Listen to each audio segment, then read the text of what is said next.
eto, wow, this is abundance of money, no? Sabi ko naman sa inyo, pumapaldo talaga kayo sa kaperahan, guys. Ito yung blessings at abundance of money.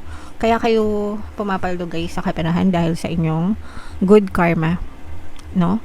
Kahit ano pang source of income nyo, guys. Kaya nga maraming naiinggit sa inyo, especially kung may negosyo kayo. Pero kahit wala kayong negosyo, let's say trabaho, maganda naman yung trabaho nyo. Guys, no? Maganda talaga yung antas ng pamumuhay nyo right now. And kaya maraming naiinggit sa inyo. Pero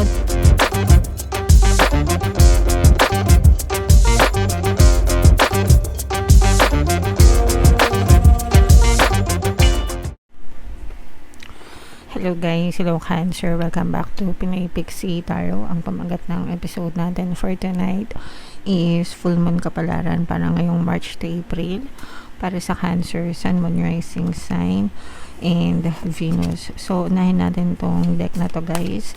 Ito yung moon message sa inyo. By the way, guys, yung ating full moon ngayong March ay sa March 3. Tapos yung next na full moon naman natin ay sa April 1, mga kapiksi. So ang reading na to ay para sa period na yan.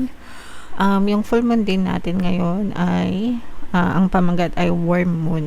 Blood moon din ang tawag sa kanya, and isa siyang kasabay siya ng total lunar eclipse, guys, no? So mapapansin nyo na baka kulay orange yung buwan natin. So napakalakas na cosmic energy, guys. So ito yung ating moon message para sa inyo, guys. It's time to release negativity, no? I-release nyo na, i-let go nyo na yung mga kanigahan sa buhay, mga kapiksi. Dapat talaga binabago nyo tong ugali na to, kasi yung negativity, yan yung dahilan kung bakit nai-stuck tayo sa buhay natin and kung bakit tayo nagdadanas ng mga kahirapan. Kasi kung ano yung pinofocus ng attention nyo, doon din sumusunod yung energy nyo. So kung nagfo-focus kayo sa negativity, definitely yung ma-experience nyo sa reality nyo is nega din, no? Hindi pwedeng, sabi ko nga, guys, hindi pwedeng magbunga ng santol ang puno ng mangga. Ibig sabihin, hindi kayo pwedeng maka-experience ng magaganda, positive, kung kayo ay negative. Hindi yun pwede. Kahit na makanood kayo ng mga reading nyo sa zodiac sa inyo, tas maganda yung lumabas, pero kung ikaw mismong tao ay ubod ng nega, hindi mo pa rin may experience yung energy na yan, guys. Okay? So it's time to release negativity, guys. It's time to let go. Kung gusto nyo mabago yung buhay nyo, kailangan baguhin nyo yung sarili nyo, guys. Okay? Attune to the moon, it's all better out than in. I-emote nyo na, guys, yung kung meron kayong mga kailangang i-emote, iiyak, no? Sa dibdib nyo, sa puso nyo, yung mga nangyari dati. Kung meron kayong mga kinikim-kim, guys, ilabas nyo na, no? And tapos, tama na yon. Kung gusto nyo magdrama kayo, guys. Minsan may mga umiinom, di ba? Para makalimutan yung sakit. Although, hindi naman talaga nakakalimot ng sakit yon. Kinabukasan, may hangover ka pa, may sakit ka sa ulo. Hindi kasi ako marunong mag-inom, guys, no? Kaya hindi ko alam kung ano yung feeling ng hangover. Napapanood ko lang sa mga drama. Pero kung maiibsan yung sakit na nararamdaman nyo, edi ilabas nyo na, guys, okay? It's time to move from living fearfully to living joyfully. So again, no, yung negative, fearful is negative, joyful is positive, diba? So yeah, baguhin nyo. Kung nega kayo dati, nasanay kayo magnega, baguhin nyo and start being positive, guys. And grudges are toxic.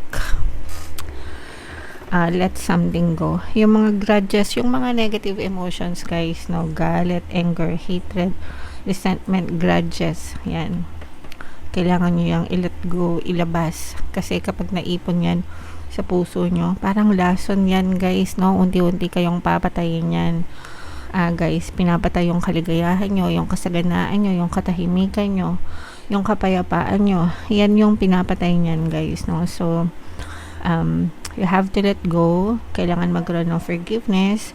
Yung forgiveness, guys, it's not something that you do for them, it's something that you do for yourself, para mag-heal kayo, makalimot kayo, makamove on kayo. Ikaw ang magbe-benefit sa pagpapatawad, hindi yung mga taong nakagawa ng kasalanan sa'yo. Alright? Okay. So, yan yung inyong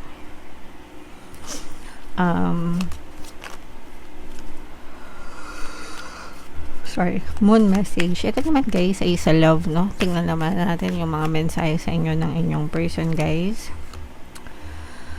Kung ano lang yung makaresonate. Wow naman, grabe. Baka naman sobrang kiligin kayo dito, guys. So, I'm so attracted to you. I love you. Ayan na. So, kiligin na kayo mga kapiksi. Sana talaga makaresonate kayo. Kasi maganda ito, no? Minsan, bihira kasi yung nakaka-resonate sa inyo, guys, pag maganda yung love, no? Madalas sa inyo, puro negative yung sa love, pero sana talaga maka-resonate kayo dito kasi yung person mo, sobrang attracted siya sa'yo, sobrang attached siya sa'yo, and mahal na mahal ka nitong person mo, mga kapiksi. Although, sabi niya, I lost myself for a little while, baka nagkamali siya, baka may kasalanan siya, nakalimot sa sarili, kumbaga, pwedeng nakalimot sa obligasyon niya or sa responsibilities niya bilang other half mo, pero nandun naman yung pagsisisi, and sabi nga niya, mahal na mahal ka niya and attracted siya sa'yo, guys. Okay? So, itong person na to, ito yung tipo ng person na, yes, pwedeng magkamali, pero bumabawi, mga kapiksi. Alright? So, comment down below if naka-resonate ka, if ganyan talaga yung specific person niya, guys. So, shuffle natin to, guys. Hanapin natin yung energy ng moon at saka yung energy ng Cancer. Habang sinushuffle ko to, panoorin nyo muna yung video natin regarding sa ating paano mag-manifest ng abundance video course. Kapiksi, sawa ka na ba sa mga struggles at hirap sa buhay mo? Masipag ka ba at masikap sa buhay ngunit hindi ka pa rin umaasenso? Ilang beses ka na bang nag-attempt mag-negosyo at mag-invest pero palagi ka pa rin nalulugi? Sa pagkakataon na ito ay maaaring may subconscious beliefs ka na nagiging balakid sa iyong pag-unlad at pagyaman. Introducing, paano mag-manifest ng abundance video course. Dito ay matututunan mong ma-overcome ang mga balakid mo para tuluyan ka ng umunlad, umasenso, sumagana, maging matagumpay, successful at maswerte sa iyong kabuhayan, pera, trabaho, negosyo sa lapi at kaperahan ng bonggang-bongga. Dali, mag-send na ng email sa pinoypixitaro@gmail.com at simulan na ang iyong pagyaman ngayon. Alright, so sa lahat ng gusto magawin ng course, guys, mayroon tayong paano mag-manifest ng abundance video course, paano mawala ang third party at magkaroon ng harmonious na relationship, paano pabalikin si ex or vice breakup. Sa mga interesado, guys, mag-send lang kayo ng email sa pinoypixitaro@gmail.com. Yung sa mga naghahanap ng pampaswerte, guys, mayroon tayong money shaker jars at saka itong mga bracelets. Ito yung WhatsApp number natin nandito sa screen, mga kapiksi. I-chat nyo lang ako dyan. May kita nyo rin yan sa comment at saka sa description box, guys. So, Cancer, kaya ay represent ng King of Cups sa ating spread. Mayroon ditong presence ng wala pala. So, eto, guys, this is both negative and positive. Sa negative, guys, medyo mag-ingat kayo kasi yung iba sa inyo nagkakaroon ng away, no? Matinding away ito na nagdudulot ng matinding stress din sa buhay nyo, mga kapiksi. Pwedeng sa relationship, ito, guys, kung nagkakagulo kayo ng person mo, partner o specific person, pwede rin na somebody na toxic, no? Kahit hindi love life, guys.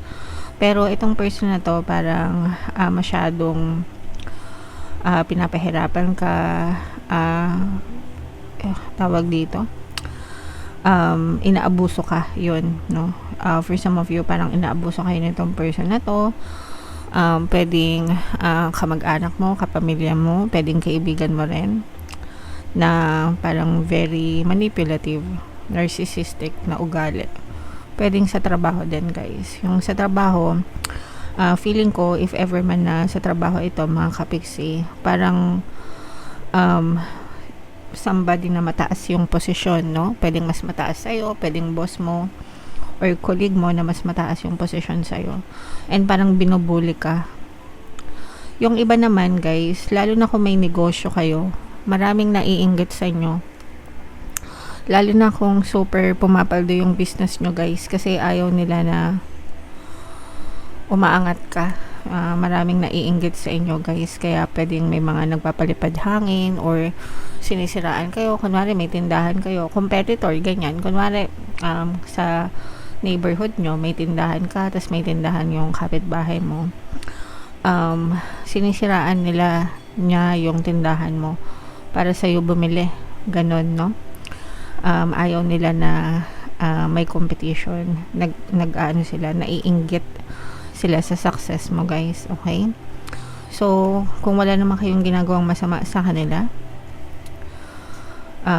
dead ma lang, ipagdasal nyo na sana manahimik sila, magkaroon sila ng peace of mind para hindi kayo maapektuhan, mga kapiksi. And pero kung sumobra na at may ginawa na silang hindi maganda sa inyo, humingi kayo ng tulong sa ibang tao, proper channeling, ganyan, para hindi kayo maabuso. Kunwari sa trabaho nyo, pwede kayo magsumbong sa HR, ganyan, di ba? And then kung sa kamag-anak naman, pwede kayo magsabi sa ibang kamag-anak para may pumagitna sa inyo. Okay? So mga ganun, guys. Sa positive naman, ito, guys, kasi nga yung iba sa inyo talagang pinagpapala, lalo na sa negosyo. Meron pang mga magagandang opportunity na dadating sa negosyo nyo, magagandang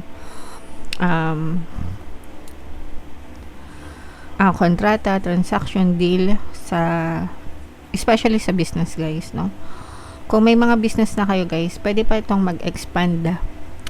Pwede kayong magkaroon ng iba pang branch, or pwedeng magdagdag kayo ng produkto or service sa current na ino-offer nyo, and mas lalo siya magdadagdag din ng income sa inyo, guys. Okay? So magandang transaction ito, mga magagandang kahihinatnan pagdating sa business, mga kapiksi. So magre-resonate yan sa mga kapiksi natin na negosyante. Kaya i-main-main nyo na yan sa comment section, guys. Eto, wow, this is abundance of money, no? Sabi ko naman sa inyo, pumapaldo talaga kayo sa kaperahan, guys.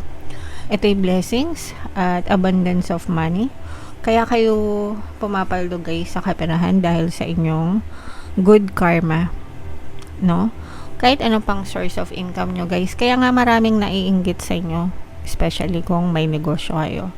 Pero kahit wala kayong negosyo, let's say trabaho, maganda naman yung trabaho nyo. Guys, no? Maganda talaga yung antas ng pamumuhay nyo right now. And kaya maraming naiinggit sa inyo. Pero dead ma lang sa mga inggit, guys.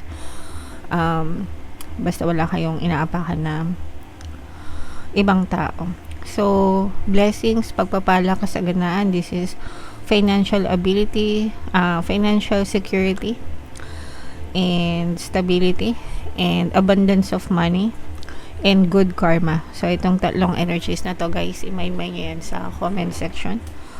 Bibigyan pa kayo ng chance ni universe para lalo pang managana ngayong season na to. Masagana na kayo, guys, pero lalo pa kayong sasagana dahil nga dito sa mga brand new opportunities na pwedeng dumating sa inyo, guys. Okay?